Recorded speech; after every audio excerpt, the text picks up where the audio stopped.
Today, an even clearer picture is emerging of how the twice impeached ex-president sought to exploit the office of the presidency for his personal financial gain. NBC News has obtained receipts showing Saudi Arabia, the UAE, Qatar, Turkey, China, and Malaysia spent hundreds of thousands of dollars at the Trump International Hotel in Washington. At the very same time, they were seeking to influence U.S. foreign policy in their favor. This is according to investigative findings released by the House Committee on Oversight and Reform. Committee Chair Congresswoman Mahoney saying in a letter this, quote, "These documents sharply call into question the extent to which President Trump was guided by his personal financial interest while in office rather than the best interests of the American people." Joining us now, Congresswoman Mahoney of New York. Congresswoman, it's great to see you. Your committee is literally producing the receipts of the depth of the corruption of the Trump presidency. Take me through this latest disclosure. Well, our committee determined that based on documents that we've been trying to get for 3 years, we finally got them with court decisions and an agreement, and we started receiving them in September. But these documents show that 6 different foreign countries spent well over $750,000 in the Trump D.C. hotel during times when very serious and sensitive foreign policy issues were being discussed while they were visiting with the president.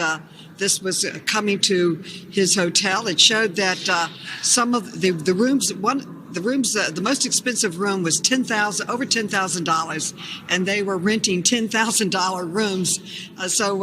We are concerned. It raises very serious issues. Our committee's findings raise concern about the extent that foreign governments are trying to influence foreign policy through contributions to financial interests of President Trump.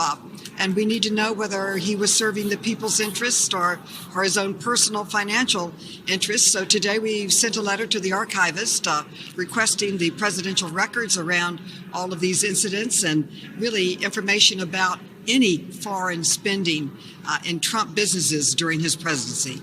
Do you have any concerns that some of the documents the committee is seeking in its multiple investigations are among the documents that he's got tied up in the criminal investigation into the documents at Mar-a-Lago?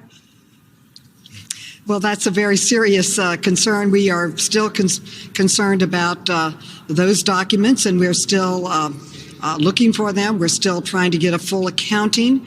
We have not gotten a full accounting or any certification that we have all of the documents. There are always rumors that there are certain places. We are following up with subpoenas and with other efforts to get those documents. Let me read a little bit more of what the committee's investigation has revealed, what's in public now. The Saudi Ministry of Defense spent $85,961 during a one-week stay in March. That's those $10,000 suites you're talking about, renting several of them. It's according to the committee findings. The Saudi revenues for the Trump Hotel came during a period when Saudi Arabia and the UAE were lobbying the Trump administration to support them during their blockade against their economic rival, Qatar. For their part, Qatari officials and connected companies spent at least $307,941 at the Trump Hotel from late 2017 through mid-2018, according to the Oversight Committee's findings. Are you able to assess whether it was a get in the door kind of thing to stay at his hotels, that was just part of the package of coming in to meet with Jared Kushner or Donald Trump or whomever they were trying to influence, or whether it was something that he actually required of them?